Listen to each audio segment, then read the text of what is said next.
Lights on versus వీక్షకులందరికీ మన ప్రభువైన యేసుక్రీస్తు నామంలో నా హృదయపూర్వకమైన వందనాలు.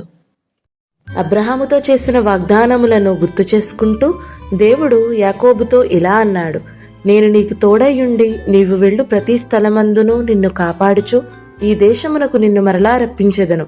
నేను నీతో చెప్పినది నెరవేర్చే వరకు నిన్ను విడువను అని వాగ్దానం చేశాడు. ప్రభువు తనకు తోడుగా ఉన్నందుకు యాకోబు ఎంతగానో సంతోషించాడు. యాకోబు హారాను ప్రాంతం సమీపంలోనికి వచ్చాడు. తను ఇంకా ఊరి బయట ఉన్నప్పుడే పొలము, అందులో ఒక బావి కనిపించింది. అక్కడ గొర్రెల మందలు పడుకుని ఉన్నాయి. కాపరులు మందలకు ఆ బావి నీళ్లు పెట్టేవారు. ఆ బావి మీద ఒక పెద్ద రాయి మూత వేసి ఉంది. యాకోబు అక్కడ వారిని చూసి, మీరు ఎక్కడివారు అని అడిగినప్పుడు వారు, మేము హారాను వారము అని బదిలిచ్చారు.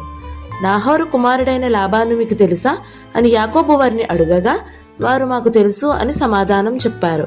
వారు యాకోబుతో, లాబాను కుమార్తె అయిన రాహేలు ఇటు వస్తున్నది, అటు గొర్రెల వెంబడి వచ్చుచున్నది తానే అని యాకోబుకు చెప్పారు. రాహేలు గొర్రెలు కాస్తుండేది. మందలన్నీ అక్కడికి కూడి వచ్చినప్పుడు బావి మీద నుండి ఆ రాతిని పొర్లించి గొర్రెలకు నీళ్లు పెట్టి తిరిగి బావి మీద రాతిని దాని చోటు ఉంచుతాము అని అక్కడ గొర్రెల కాపరులు యాకోబుతో చెప్పారు. రాహేలు తన గొర్రెలను తోలుకునే బావి దగ్గరకు రాగానే యాకోబు లేచి దగ్గరకు వెళ్లి బావి మీద నుండి రాతిని పొర్లించి గొర్రెలకు నీళ్లు పెట్టాడు.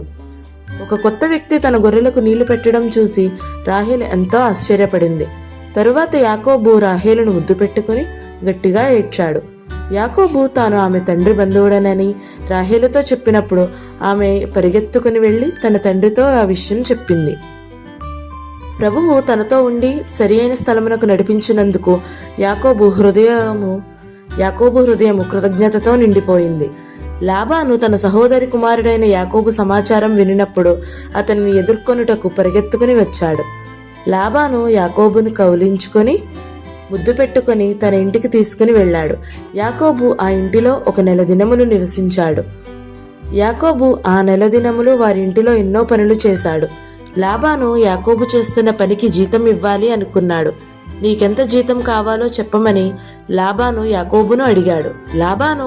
లాబానుకు 2 కుమార్తెలు. పెద్ద కుమార్తె పేరు లేయా, చిన్న కుమార్తె పేరు రాహేలు.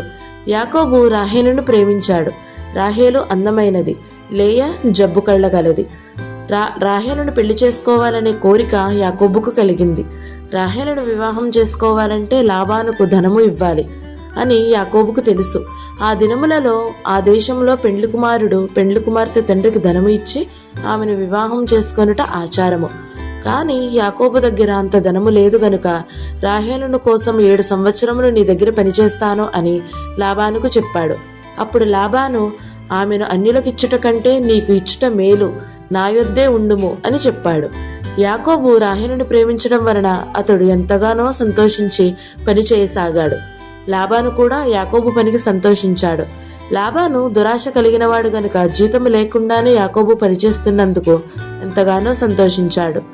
7 సంవత్సరములు పూర్తి అయిన తరువాత రాహేలును తనకు భార్యగా ఇవ్వమని యాకోబు లాబానును అడిగాడు. అప్పుడు లాబాను ఆ స్థలంలో ఉన్న మనుషులందరినీ పోగు చేసి విందు ఏర్పాటు చేశాడు. తూర్పు దేశంలో పెండ్లి కుమార్తెను అలంకరించిన తరువాత ముఖము కనబడకుండా ముసుగు కప్పుతారు. ఆ విందు ముగిసిన తరువాత ఇంటికి వెళ్లి పెండ్లి కుమార్తె ఆ ముసుగును తీసివేసినప్పుడు అందరూ ఆమెను చూస్తారు.